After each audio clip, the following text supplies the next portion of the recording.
Hello and welcome to episode 22 of On the Bench. And in this episode, I've got Ian in the studio and we're just going to be having a general chinwag about what's new in the modelling world and having a bit of a chat about a new product I came across from Dulux Paints.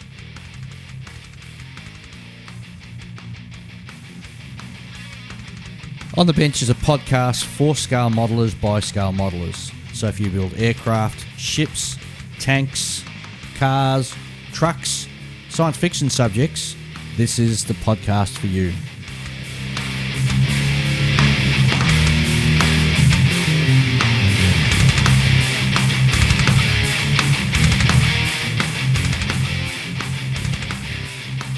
On the Bench is a fortnightly podcast available on iTunes, Stitcher, and all good podcast apps.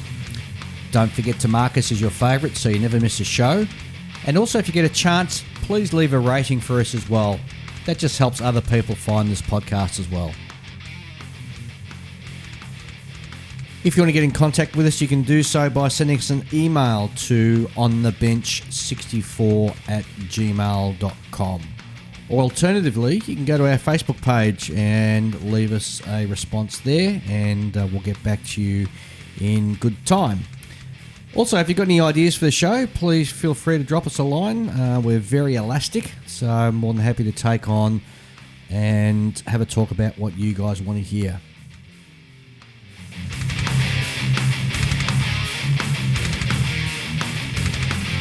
Hello and welcome to episode 22 of On the Bench. And my name's Dave, and today is just Ian and myself. G'day, Ian. G'day, Dave. How you going? Yeah, good, mate. How are you? Very good, thank you. So it's just the two of us in the studio tonight. Yeah. No real drama. No. We'll find plenty to talk about. Oh, yeah, absolutely. Today's episode is going to be just a bit of a rambling, really. We're going to go through and have a look at what's new and what's coming out. Have a little bit of chat about maybe some rust effects, because I came across something interesting in a shop today, so I'm keen to have a bit of a chat about that. But apart from that, we haven't really got any structure for this episode, so it's just going to be you and me just gibbering on the... Just have a bit of a chat. So what have you been up to since last saw you? Well, finally finished the Model T Ford. Yay! Yep. Had a really good weekend last weekend. Yeah. Weather was ordinary. Yeah. So plenty of bench time.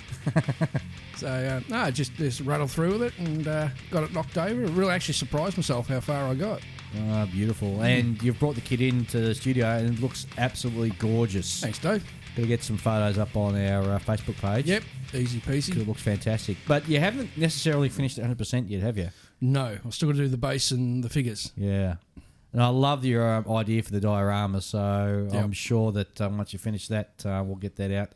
Pictures of that out as well. It just looks divine. It's come out so well. Yeah, for such a small little kit. Yeah. And very fiddly too. Just as well as when 1/32 scale. Well, 1/35. 1/35 scale. Yeah.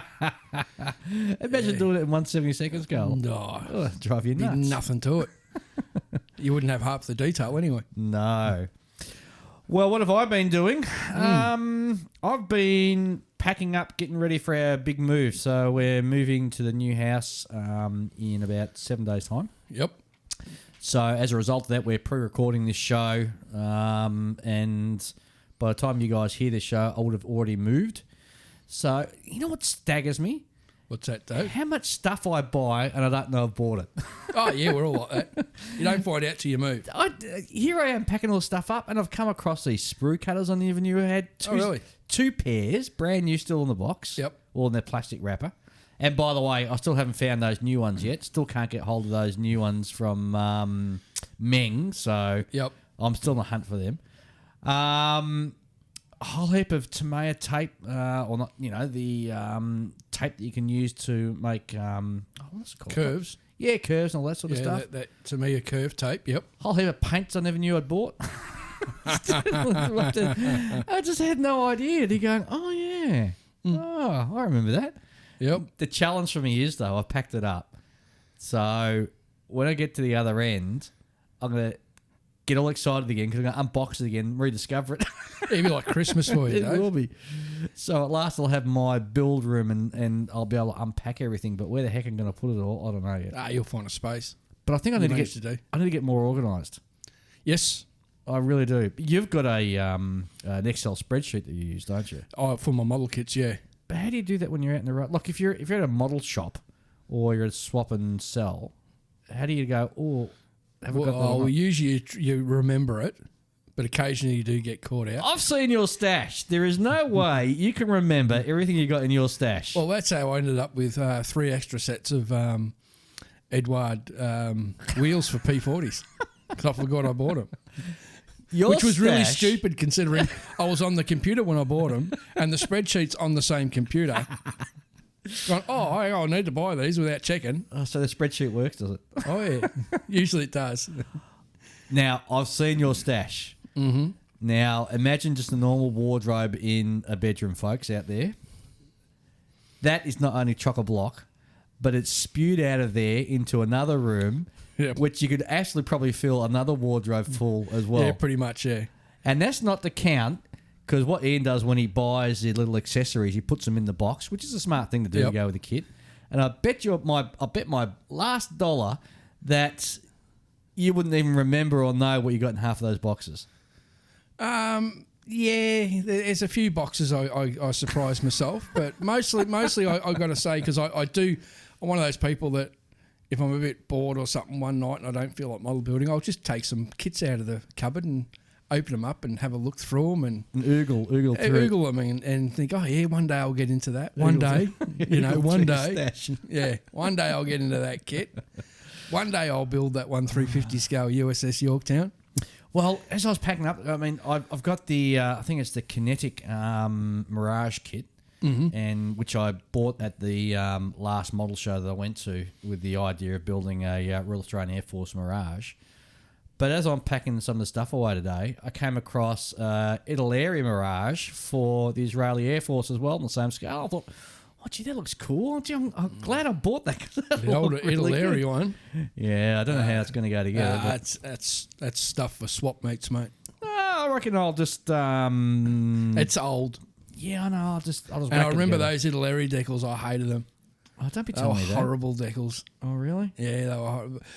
Maybe they changed them over the years, but I remember when I was youngster building some Italeri kits and the decals were just shocking. Well, I'm pretty sure this kit isn't that old, so I'll have to dig it out and build it one day and just see what happens. Yeah. Use it as a practice run for your kinetic kit. Oh, I could do that, yeah. But I want to do it in the Israeli Air Force scheme with those big yellow triangles on the wings. I reckon it looks an awesome scheme. Yeah. Because so, my main thing at the moment, like unless I buy a kit and build it straight away, which I've been doing a bit lately. You have? Otherwise, I tend to go for my older kits. Oh, you build pull them out first. Oh, okay. Like the older, not so good quality kits, get them out of the way, and then once they're done, then I can go on to the more higher quality kits. But the way I go, I'll never get around to building them. You never get around to it. No, that's right, mate. I'd have to live to be 150. Oh, well, at least it gives you something to aim for, doesn't it? Yeah, well, that's right, Dave. All right, well, I think we'll take a very quick break and then we'll jump straight back into what's new because there's quite a bit of stuff to get through today. And I know you've brought something in that we're going to have a chat about later on as well. Yeah. So I'm very excited to get to that. So we'll be back very shortly.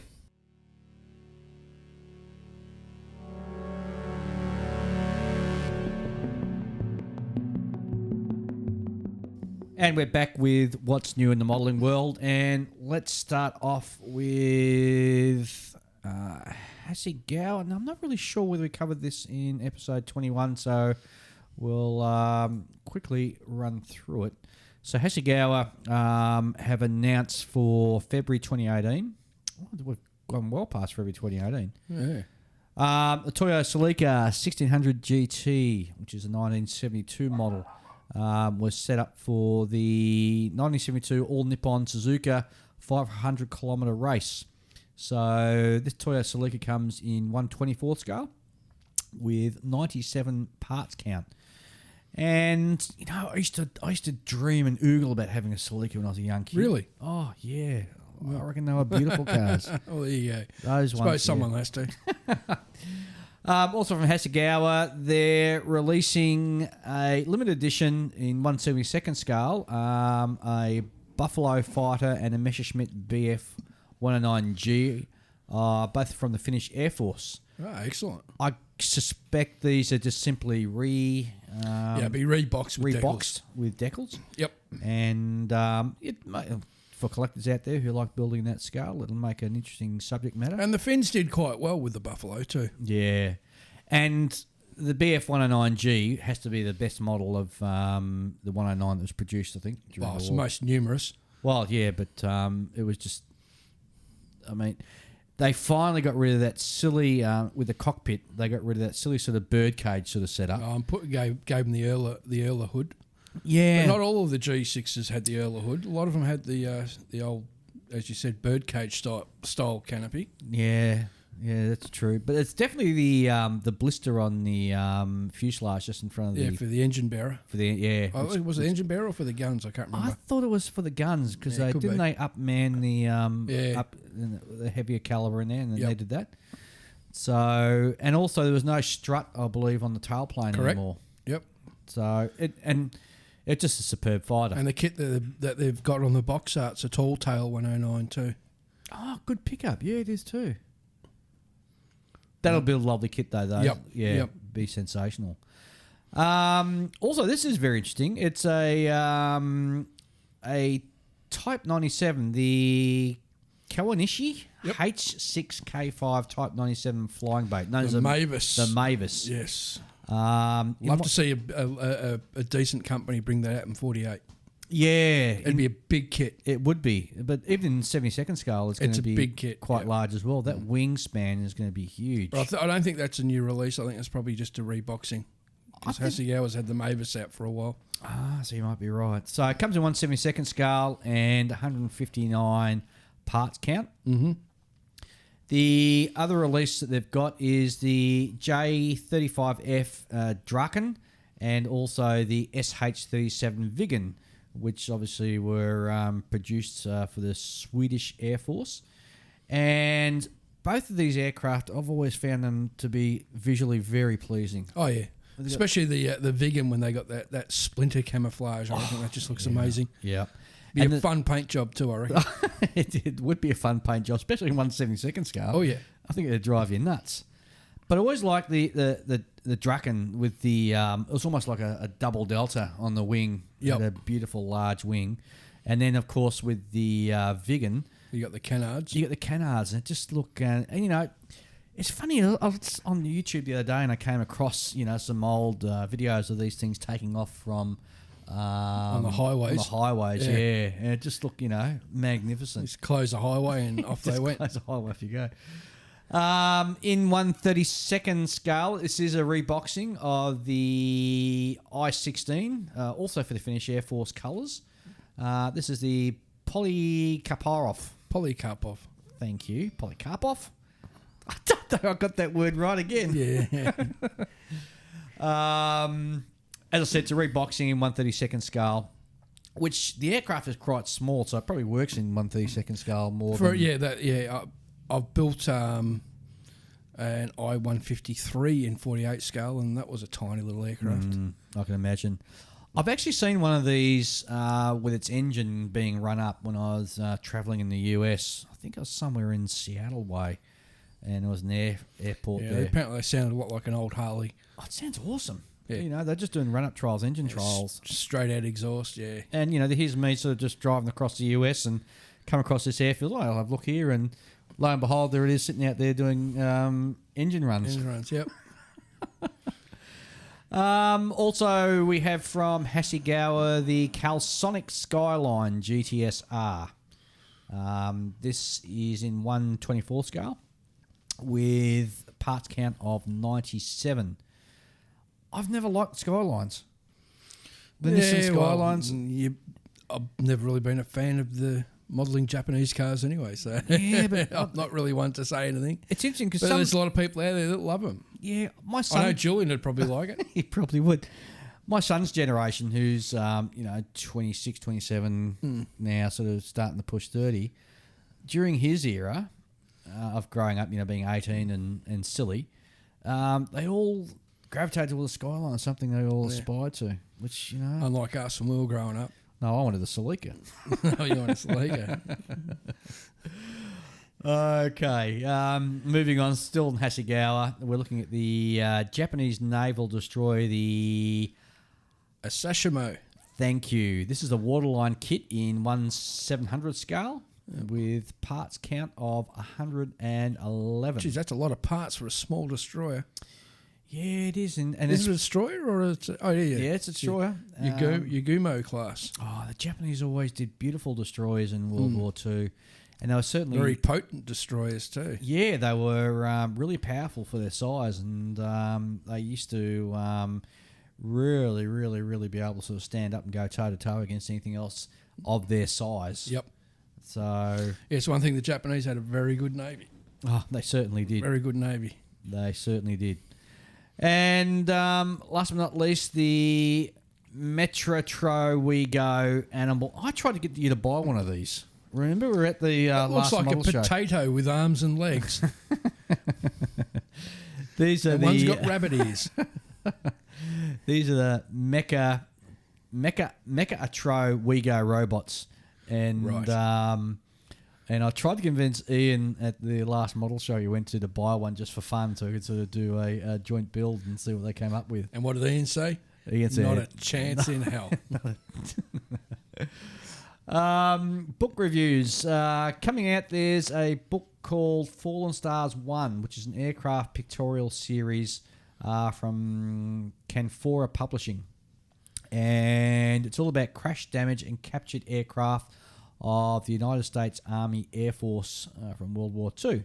So perfect for people who are building dioramas or stuff like that. Yep. And I'm quite sure there's be quite a few photos in here that haven't been seen before, or certainly not in well published. Yes.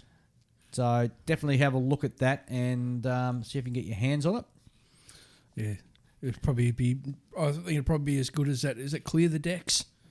That's a brilliant That is book. a good one, yeah. That's a great book, that. Absolutely. It's all the naval air crashes. Yes, that's beautiful, that one. Mini Art have got their version of a AA type truck, which is a 1.5 ton railway truck. This is where they simply took the wheels off and put train wheels on. Yeah, it's just a gas truck with train wheels on it. Yep. So let's go. I said 135. Mini Art are pushing out some interesting subjects in recent times. They are, yes. Bronco. Let's move on. Has the Bronco got? They've got a Krump Protens. Protze. Oh, geez, you are so much better at this language stuff than I am. I'm just saying it phonetically, mate. It's the L2H143. I'm assuming it stands for Cancer Funf. KFZ 69. All right, we'll leave it at that. It's the late version, and it comes with the 3.7 centimetre Pack 36. The little pack gun, yep. Yeah, on the back. In 1/35th scale. And also... It's a pretty cool-looking little six-wheeler, isn't it? Yeah, it is. It is, actually. So it certainly turned heads if you went bush bashing and that, wouldn't it? Mm. And looking at what they're showing us here on from their website, it's quite a detailed kit. Yeah, they've actually packed Bronco go really overboard with parts counts and fiddleability. Yeah, but for that they scale, built up some nice kits. I built one of their US 37mm anti-tank guns, and wow, that was a real challenge in 1/35th scale. Oh, okay. But looking at their finished model, which is unpainted, it just looks it's certainly going to be very interesting, and it's going to appeal to a lot of people. I think. Yeah, definitely. It looks very early war. Next from Bronco in 1/35th scale, we've got the Hungarian medium tank 43M Turan 3. I don't know anything about these tanks. I never even heard about them. No. So it's actually not a bad looking tank. It's quite unusual. The top of the turret looks a bit like one of those Panther Coleons. So what is the blurbs here saying that the M43 Turan 3 was a heavy tank developed by the Royal Hungarian Army during World War II. It never entered into mass production.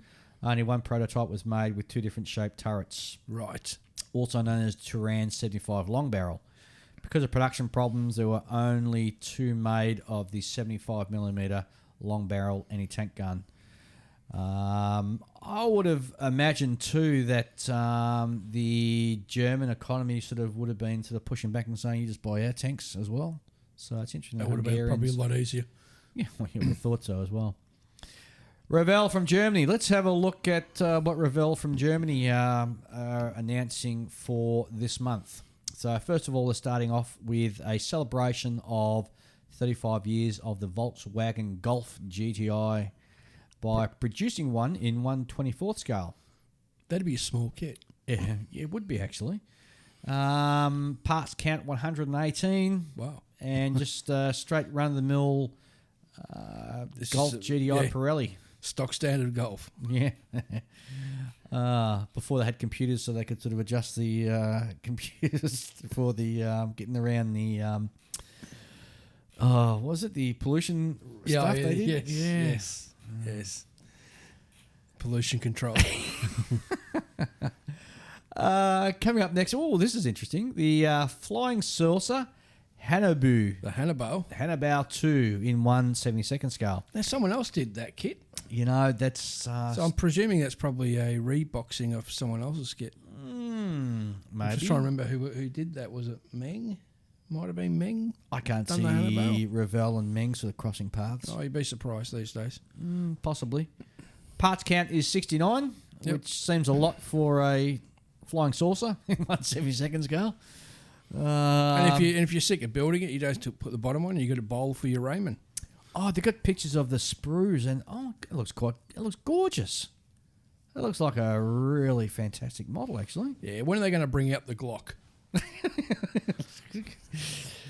Then you got really weird German stuff. So, if you're into your Luft 46 stuff, this is... It had to be more Luft 74. That's true. If you're into your Luft 46 stuff, this is... and we're actually going to be talking about Luft 46. I came across a book which I want to chat about later on. Cool. So if you're into your Luft 46, this is definitely something that'll fit well in your collection. And in 1/72nd scale, that'll be absolutely gorgeous. So, yeah, interesting. Next from Revell in 1/72nd scale, we have the C54D Skymaster to coincide with the 70th anniversary of the Berlin Airlift. Length is about 401 millimeters, and the wingspan's about nearly 500 millimeters, with 352 parts. Which, again, that's a high part count for. You get a lot of that these days, aren't we? Yeah. I don't know whether that's necessarily a good thing. I mean, why pack extra? I don't know. Well, it depends. It might have a decent interior. Well, there's some photos of the sprues. There's a lot of bits. There's a lot of bits for a 1/72nd scale. Yes. If you enjoy building your civil airliners, yeah, absolutely. This would make going to make a nice little kit, and it is quite detailed. Actually, I'm surprised they've got how much detail. Well, yeah. It looks like to be, if you can see, it's got the door open where the crew normally enters, and looking inside the model there's quite a bit of detail sort of hidden away inside. Yep. Beautiful decals from the Air Transport Command Airlift Berlin, 1948. So that'll look actually gorgeous on a bare metal finish. Yep. Moving right ahead, in 1/48 scale, Revell are doing a MiG-21 SMT. You know who would love this? Chris. Chris, because Chris was here last episode. I've got the Edward one of that. Edward, I did the Edward one. In fact, Chris brought in the Edward one that I gifted him. Yep. And it's come along quite nicely, isn't it? It has. You know what I found out a mistake? I was using the kit bang seat rather than getting an aftermarket one. And Chris got the aftermarket bang seat, and he reckons, Yeah, he got one that comes with a pilot. Yeah, that's right. Yeah. Already seated. And that's what I did wrong. I should have just got... Because I thought, Edward... I was trying to build out of the box as well, which didn't help. But anyway, Chris has got it now, and he's making a nice version of it. But this is the MiG-21 SMT. It's in 1/48 scale. Parts count 320. And again, we're looking at some sprue shots here on the screen. Looks very Edwardish. Yeah, well... Revell, Germany, Edward, they're in Europe as well. Yeah. So maybe there is a bit of a crossover. Crossovers, yeah, could be.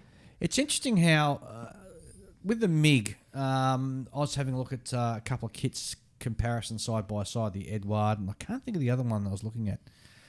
But there was a huge difference in the size of the canopy. One had a sort of wider sort of version, and it wasn't that they were doing different models. It was just that one manufacturer perhaps didn't get the measurements right. The measurements correct. Yep. So, yeah. Oh, you get that with all kind of companies. Well, you do, but it was really stark when you had them sort of side by side. Yep. You could really tell. I wonder if this could be. Could be, could not be. Oh, well. Have to find out more, Dave. We shall. Yep. Also, well, this is going to really appeal to our North American listeners.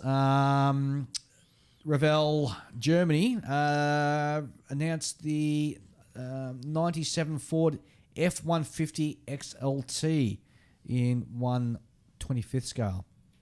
And it's very popular. Well, they call them trucks over there in the States. We'd call it just an oversized ute down here. But that's a lovely looking kit. They've done it in a purple paint with some graphics on the side, checkerboard, yes, checkerboard graphics on the side, and a swish. It looks quite nice. So it'd make up a lovely little kit if you're into your cars afterward. And the pictures we're seeing of it finished here, it just looks done a nice job, hasn't it? Done a very nice job in that mauve or purple, whatever you want to call it. Getting a close-up shot of the interior, and have done a lovely job of the dashboard and the decals and everything. So that's it's a decal. Yeah, not like the old days. You have to paint them. No. And I think last but not least, from Revell Germany, we're looking at a 1/72nd scale F4U 1B Corsair done in the Royal Navy configuration, which is in the Far East.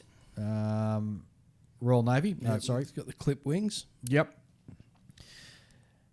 Now, I believe it was the Royal Navy pilots who actually mastered landing this, I think, on carriers.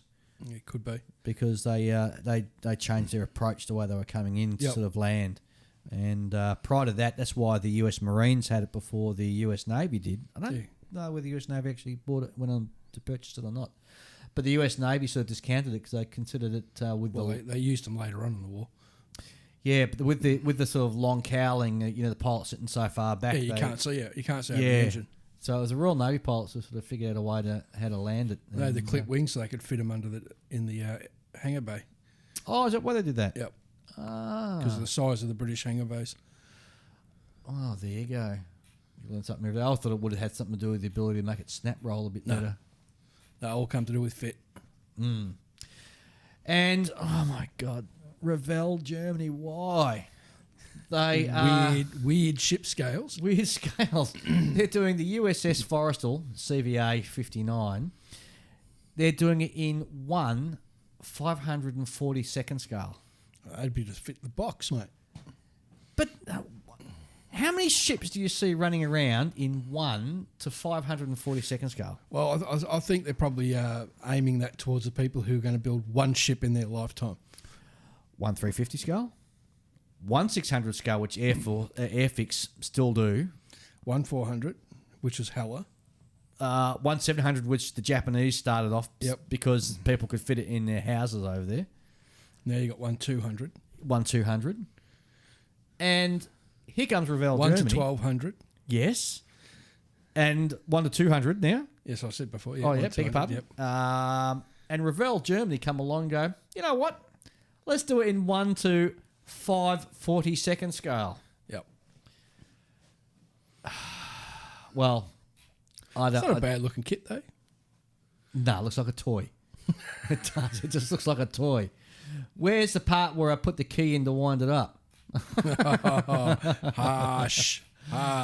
Well, if you want to buy a toy to sit in the bathtub and play with, this would be it.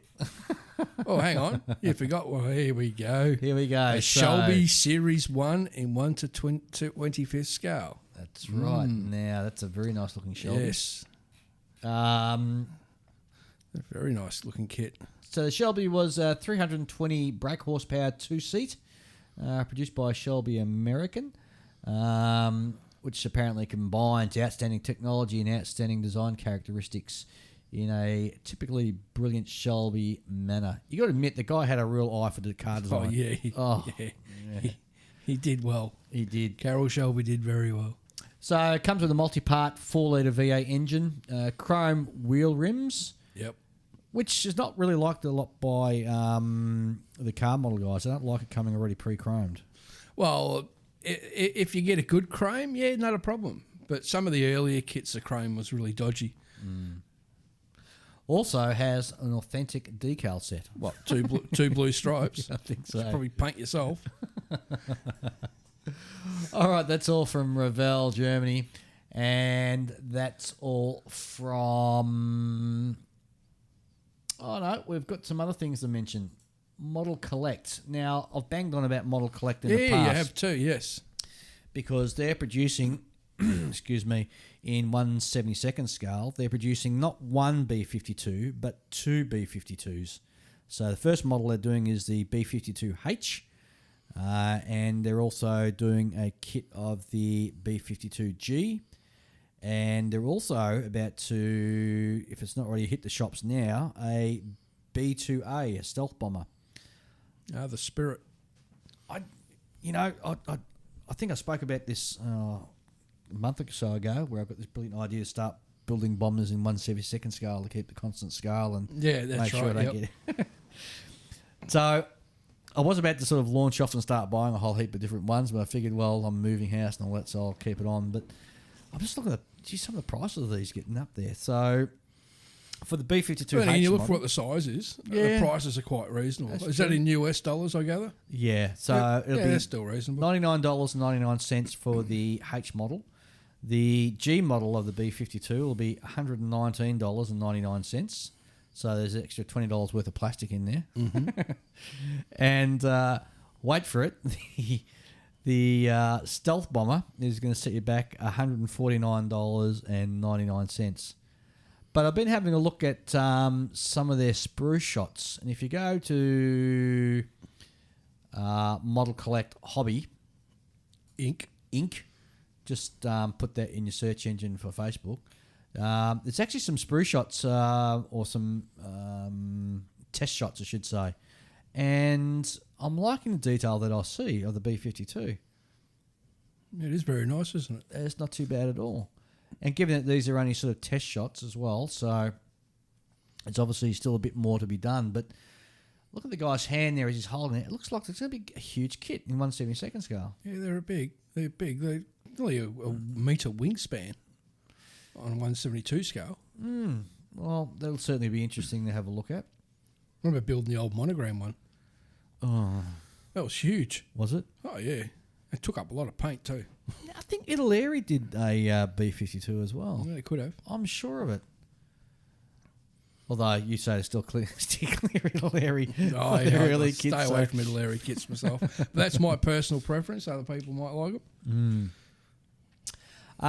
The other thing that I wanted to have a quick chat about is I want to spruik a podcast from another group. This is called the WW2 podcast. And the reason why I want to talk about this one is because in their most recent show, they're talking to a guy over in the States who is rebuilding a P61 Black Widow, Ah, excellent. which they dug out of New Guinea. Well, actually, not New Guinea. It's in the Hollander Island, Yep.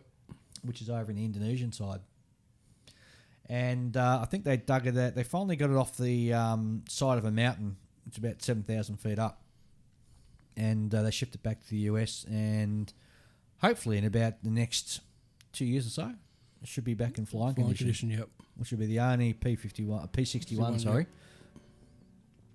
flying in the world.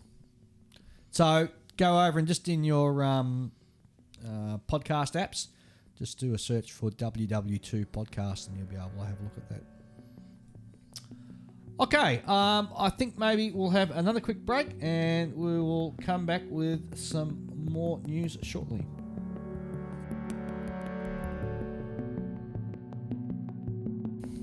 Okay, now I stumbled across this just on Facebook. I was just sort of, going through as you do, and other people sort of leave a little sort of mark there, and they'll copy and paste something. And this is a book, which is the fourth one in this series by, excuse me, Dan Sharp. And it's called Luftwaffe, Secret Designs of the Third Reich by Dan Sharp. It retails for £7 in the UK, and it's just gone to press. And looking at some of his stuff, he's done quite a bit in the past as well. But this is a great little, I'm assuming it's a magazine sort of style.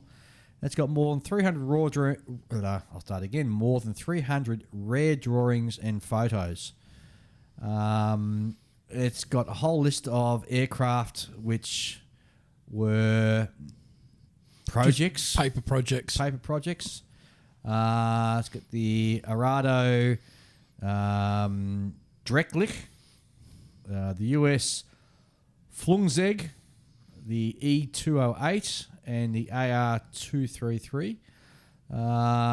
He's got a whole host of Blom and Voss projects there, as well as a Dornier 216 and a Heinkel HE120. I've never heard of any of these.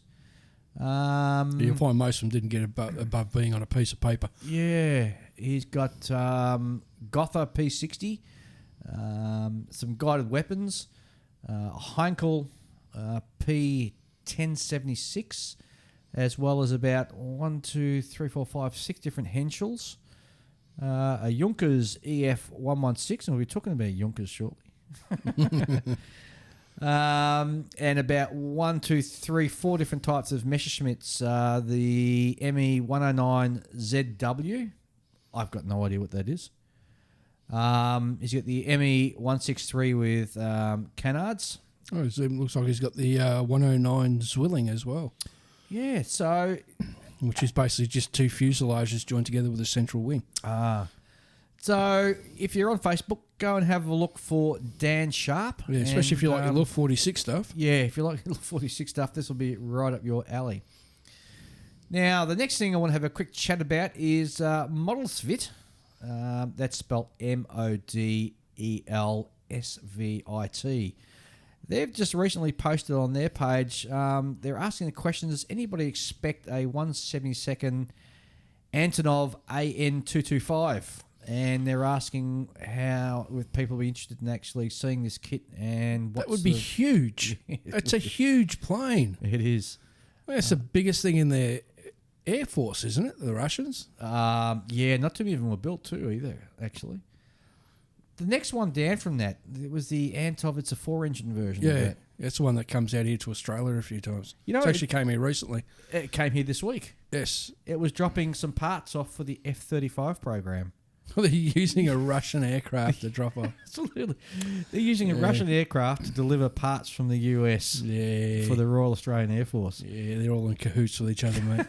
All in for the money. Yeah, it's flew to New South Wales this week. So if you're interested in that particular aircraft and you want to see it built, definitely go to their webpage or certainly go to their Facebook page and vote on that. Next one is from Starling Models. Now, Starling Models have got their River Class frigate coming out in 1/350 scale. That's going to be a all-resin kit with a full hull and etched brass details. About time someone did a River Class. Yes, absolutely. Especially 1/350 scale. Yes. So this served the Royal Navy, the Royal Canadian Navy, the Royal Australian Navy, and no doubt a few other navies as well. Through the end of World War II and into the 50s, and I dare say it's still models that was sort of hanging around in the 60s. Probably the 60s, yep. So I'm really keen to get my hands on one of these. And do they have a price on them yet, Dave? No, they don't as yet. So unfortunately, I can't tell you any more than that. But they're saying it should be available the end of May or into early June. Yep. So go to Starling Models. Or just type in their email address, which is starlingmodels@starlingmodels, or do a search for it on Facebook under Starling Models, and you'll be able to get there and have a look at it. So, Ian, you've brought along some Wingnut Wings kit that you've purchased. Yes. And I'm particularly hot off interested the shelf. in this. Yes, I just got this week on Wednesday. I picked up the, had it delivered. The Junkers D1, which to me is just a real little hot rod. So the Junkers D1 is the first mono... All metal Yes. monoplane. Without any... No fabric surfaces. No wires or anything. Oh, it's got 2 bits of rigging for the undercarriage, and that's it. All the rest of it was... So anyone who wants to tackle a Wingnut kit and has been put off by all the rigging on these World War I aircraft, get one of these. It's a brilliant looking kit. It's got the corrugations, which Junkers was famous for. Now, this particular Junkers, it came out in, 1918? Oh, somewhere around that. And didn't really see much in air-to-air combat? No. Yeah. I think I made a lot used for like ground attack. They were used with a few of the naval services. Yep. But it's a spectacular, typical Wingnut Wings quality. Absolutely fantastic. Like even in between all the corrugations, you got rivet work, and wow, it's just absolutely amazing.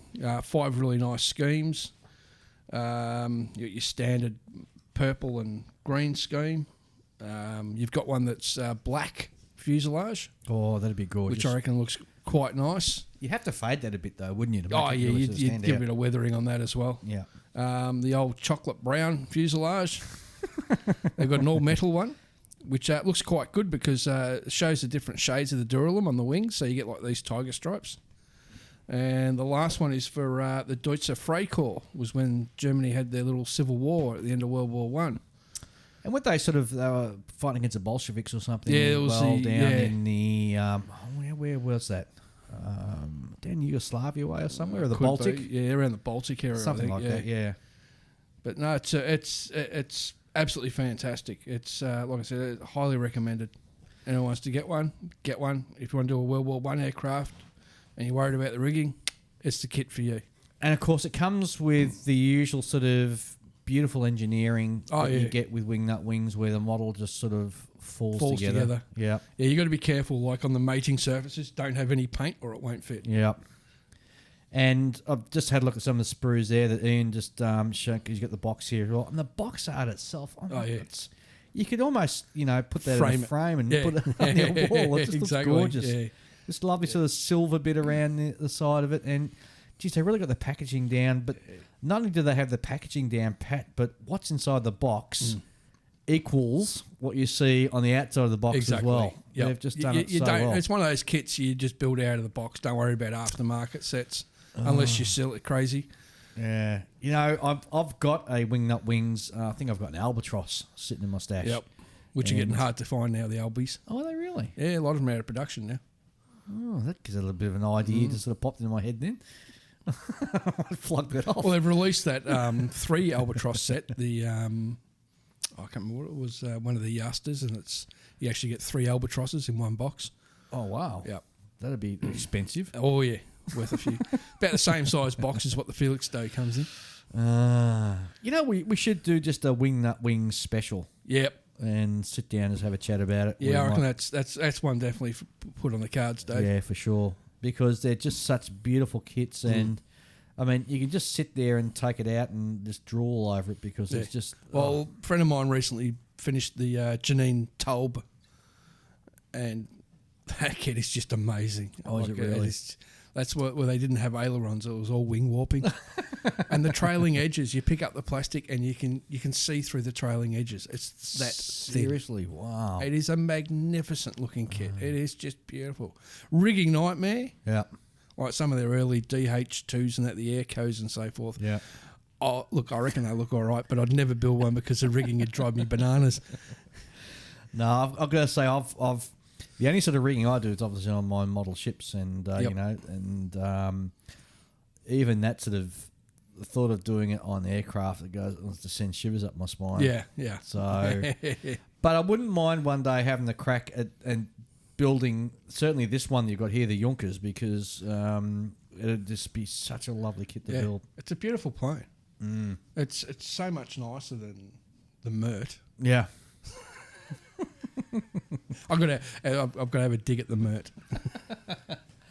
Now, Wingnut Wings have also announced that they're doing 4 new releases. Yep. I think some of them are some of the kits that have been taken off the market, but they've put them back in. These are coming with resin figures. Oh, wow. So one of them's the Albatross D5 with Manfred von Richthofen. Yeah. The other one, they've got a Fokker E3 with figure of Max Immelmann. That's an E2, isn't it? E2, sorry. Yep. My apologies. The AMC DH2 with Leon Hawker. Yep. And the fourth one in the series is the Sopwith triplane with Raymond Collishaw. Wow. And, the Raymond Collishaw, I think he was a naval fellow looking at his uniform. It was Royal Navy. Yep. Yep. The figures are absolutely stunning. The figures are stunning. The box art's quite interesting too, because it's going away from the standard Wingnut Wings box art, where they actually just got a large photo of the pilot and a built model at the bottom. So if you imagine the normal sort of box size that you get with your Wingnut Wings one, and as you look at it, it's in landscape. And what they've done with this one, they've done the box art in portrait. Yep. So it looks just absolutely gorgeous. Yeah. And it still comes to that beautiful sort of silvering around the side that just frames it beautifully.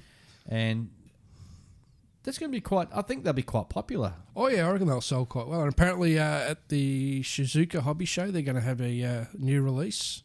Any ideas what that's going to be? No idea. No idea. But Peter Jackson, if you're listening, bring out a SPAD 13.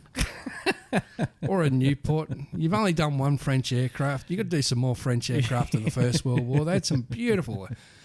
A SPAD 13 would sell like crazy in America if it came with Rickenbacker's markings. Oh, wouldn't it just? You wouldn't be able to keep up production. Yeah. It's interesting. Wingnut Wings don't seem to be sort of driven by, what would you call it, sort of the commercial side. That doesn't seem to be their interest. I think it's more like what Peter Jackson likes at the time being. Wow. What a position to be in. So yeah, well, he makes his own 1-to-1 scale flying one, so absolutely does. And the fact that they just build these sort of, these such a huge varied amount of, different aircraft from World War One, and it's not like the big manufacturers where they'll build, Messerschmitts and P-51s and FW-190s, Spitfires and all that. Yeah. Yep. These guys just, they'll pick a subject and go, let's build that one there because that's never been done before. And it's just, I just wish they'd turn their attention to ship models or... Nah, won't happen. I know it won't happen, but I can dream, can't I? I'm pretty sure Wingnuts is just purely going to be Second World War with the odd one First thrown World in. War, you mean? Oh, sorry, First World War with the odd one thrown in. That's post-war, early post-war. But the kits go together so beautifully. I mean, I'd love to do a shipping, that's been produced by these guys. Yep. Or, for that matter, an aircraft from later on in the century. Yep. Oh, my God. The what could have beens or what could be's if they sort of turn their mind to it. Yep. Mind you, Tamaya do a good job. Tamaya, yeah. They're. I was just reading today. Tamaya has done a new BF 109, Messerschmitt 109. Yeah, the G6. And I was having a read of a build that a guy was doing, and he said it is the most gorgeous aircraft to put together. He says, there's no fit. He says, fit issues. What fit issues? Yeah. It just fit issues is build a problem. Yeah, exactly right. Yeah. So this thing just sort of, I've used this term before. It just falls together, and this guy's just raving about how good it is. So, geez, I mean, even I could sort of go, oh, gee, I wouldn't mind getting one of them. You got to wait to get your new place, Dave. Yeah, I know, and it's getting closer and closer. So, but you know what? Even after I get my new place, I still got to go and set it all up and set up the cabinets, and unpack my book collection, put that all away. Yep. Unpack the stash and go, oh, look what I found. And then try and make a decision what you're going to build next. Yeah, that's right. It's very true. There's so many times you sit there for hours in front of the cupboard going, that one, no, that one, maybe. Oh, what about that one? Nah, maybe. But I've got about 4 or 5 projects that are sitting there on the go anyway. So no, I'll stop doing that. Nah, I do it. I'll stop doing that. But I can have 2 or 3 books on the go at one time as well. No. One at a time for me, thanks. I've got 3 books I'm reading at the moment. Yep. And I just I'll go back to this one, go back to this one, and I can. It's not multitasking. It's just that sometimes a particular book or a particular model, and I'm bored with this, so let's start something else, or let's pick up something else. And anyway, I know what you mean. Now, this is very interesting what I came across today. I was in my local hardware store, which is a large chain here in Australia called Bunnings. I think they're in the UK now, and I know that over in the US you got something similar called Home Depot. But Dulux, the paint manufacturer, they're doing a rust effect. It's called Dulux Rust Effect, and it's for somebody who wants. Have you seen this new architecture now where they sort of purposely get some metal on the side of a building to let it rust? Let it rust out. Yep. Well, this replicates that. Well, why not just let your metal rust? Well, yeah, I know, but if you want to sort of bring that effect into your house and, you have a rust effect sort of wall. But what's got me really interested in, because this rust effect is, something you'd see on armour. And I'm just wondering whether you can actually apply it to a model kit. I don't see why you can't. But there's so many other rust effect stuff out there already. Yeah, that works as well, if not probably better. Well, I took a photo while I was in there, and I'll post it up on our Facebook page for people to have a look at. Because when you see it in the flesh, it looks just absolutely divine. Mm-hmm. It really looks like it's just a piece of metal sort of stuck in the wall there and rusting away. Yep. And the fact that they can sort of get that... Look, let me read out some of the application of it. So, you apply the first 2 coats of the Dulux Rust Effect with a wide brush using random brush strokes, and you allow 12 hours between those 2 applications. So you put your first one on first, wait 12 hours, reapply it again. After the second coat, you allow 12 hours, and you apply 2 coats of the Dulux Rust Effect solution over the dry rust effect you've already painted on. Again, use a wide brush in a random sort of brush strokes. And once that's done, you then apply a light mist of water, which aids in the finishing process. And they're saying... So it's working like electrolysis. Well, it's working like a real rust. Well, that's how rust is basically electrolysis. Yeah, exactly. So it'd be really interesting to see whether this would actually work on plastic. And... I've been driving around today thinking about this, and I reckon if you put a, got a piece of plastic and you put an undercoat on it, something like it's a Maya, so this can bite into it, it would possibly work. The only drawback is the price. No, right, yeah, it's always the drawback. I know. So for half a litre of this rust effect, it's going to cost you, in Australian dollars, $56.05. Nah. There's much cheaper options of doing good rust. Yeah, there is. Much cheaper. Well, the tried and true method is to get an old Brillo pad and actually let that rust in real life, and then just paint the rust onto your model afterwards. That works well. Yeah, back in the 1970s. It still works well. It looks gorgeous. You got all this new stuff from AK and all these other brands, and I've used a lot of their rust effects and that, and they're absolutely fantastic. You've got rust pigments from MIG. Yep. And they look the part. A lot easier and a lot cheaper to apply.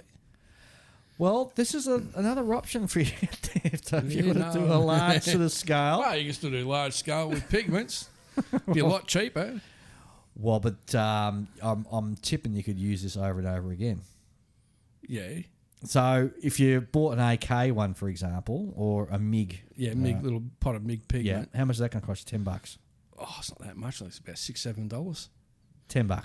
$10 then, yeah. Yep. Well, that's $20. So that's a lot. You think how much pigment there's in one of them, and you're not going to dump it in a pile. True, but you put it on nice and thin and sparingly. That'll come in. You paint the color. You paint the rust color first. Yep. And you put the pigment on to give it the grainy finish. But those little pots that you buy from those companies will cost you $10. All right, let's be generous and say $8. Okay. Mm-hmm. Well, I'll meet you halfway. Yep. So $8. You're going to get 10 millilitres in there. Mm-hmm. And yet here for $56. You're going to get 500, half a litre of the same product. What, are you going to rust all your models from that day onwards? No, but it's just... And you can't put rust on every model you do. Whereabouts are you going to use rust effects on an aircraft? Well, you're not.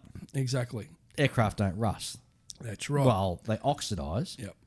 You put a little bit on the odd armour kit. Yep. A little bit on the odd ship kit.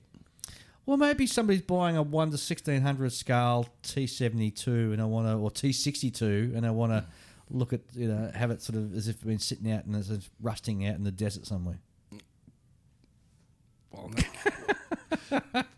in that case, yeah, maybe. But who's going to be doing that? Maybe 1 or 2 people on the whole planet, Dave. Well, true. I'm just throwing it out. I'm just walking through and I saw it and I thought, you know what? Let's have a chat about this and see. Clearly, Ian isn't sold on the subject. No, I'm not sold on it. I'm sorry, mate. I'm just not sold on it. I would try it if it wasn't so darn expensive. $56. I don't think I'm going to go and shell that out and just to try it as an experiment. No, well, if you're going to do like a 124 scale car that's been sitting out in the yard for 20, 30 years, you want to have a nice rusty coat on that. Actually, the rust would actually match it. So, as I said, I'll post this picture that I took and we'll have a look and you guys can be the judge and jury. Yes. Yeah, you can say either Ian's wrong or Dave's wrong. Or we're both wrong. Or we're both wrong and we don't know what we're talking about. All right. I think that just about wraps it up for this show. Ian, have you got anything else you want to... Really just keep modelling, guys. Enjoy your hobby. That's what it's there for. Absolutely. And thanks very much, everybody. And also thank you for those of you who've been sending us messages. Dropping us a line and letting us know what you have been enjoying listening to. Got quite a few from our last show where we had Chris come out and talk about his walk through the museum over in Beijing. I certainly found it interesting. If there's anything you'd like us to cover, drop us a line, send us an email to onthebench64@gmail.com or simply go and look at it up on Facebook. Just type in On The Bench on Facebook and just leave a comment there. So, as Ian said, keep on modelling and we'll be back in a fortnight.